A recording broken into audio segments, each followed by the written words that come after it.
আল্লাহ তাআলা এই বিনিময়ে আমাকে দাদা দিবেন। উত্তরের লঞ্চটা পরিপূর্ণ কানায় কানায় ভরে চোখের পানি মায়া রক্তের বিনিময়ে আপনারা এখন আপনাদের দিল ভাঙা। আপনাদের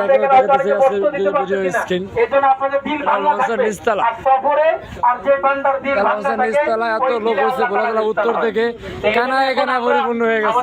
আমরা ভোলাবাসীর সফর কমিটি করা হয়েছে, আমাকে আহ্বায়ক করা হয়েছে, মাওলানা যুব আন্দোলন সভাপতি জেলাকে সদস্য সচিব করা হয়েছে, আরো এখানে অনেক সদস্য রয়েছেন, মাওলানা ইউসুফ হাসান, মাওলানা মুফতি আব্দুল মুমিন ইসলাম।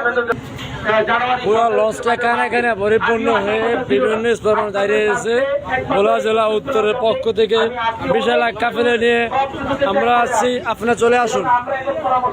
ভোলা জেলা এত নেতা কর্মী হয়েছে, প্রধানমন্ত্রী নেতা দাঁড়িয়ে যাইতেছে, এই দেখেন এক নেতা শুধু দেখাইতেছে। এই যে লঞ্চ দ্বিতীয় তালা পরিপূর্ণ কানায় কানায় ভরে গেছে। ভোলা জেলা উত্তর থেকে বিশাল এক লঞ্চ নিয়ে বিশাল এক কাফেলা নিয়ে আমরা গায়ের উদ্দেশ্যে রওনা করছি। আমরা দেখতেছেন এটা লঞ্চের দ্বিতীয় তলা, লঞ্চের দ্বিতীয় তলা।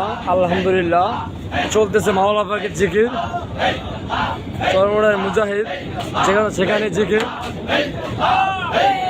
সাল্লাল্লাহু আলাইহি ওয়াসাল্লাম বলছে ওই সফর সবচেয়ে উত্তম সফর যে সফর মাওলানা পাকের জিকির বেশি হয়, তারা জিকির করে আজকের সফরকে উত্তম হিসাবে কাজ করতেছে।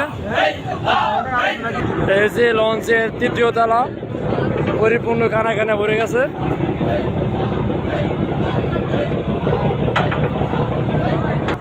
লঞ্চের চিপায় চিপায় অনেক মানুষ। আপনারা দেখতেছেন ভোলা জেলা উত্তর থেকে বিশাল এক কাফেলা নিয়ে আমরা আসছি যুব কনভেনশনে। এই হচ্ছে লঞ্চের আরেক কেবিনের পাশে। আলহামদুলিল্লাহ বিশাল এক কাফেলা নিয়ে লঞ্চের অলিগলি সকল লোক ভরে গেছে। ভোলা উপজেলা উত্তর জাতীয় যুব কর্মী সফর করার লক্ষ্যে চতুর্পাশের মানুষ। আলহামদুলিল্লাহ আমরা আছি, আপনারা চলে আসুন।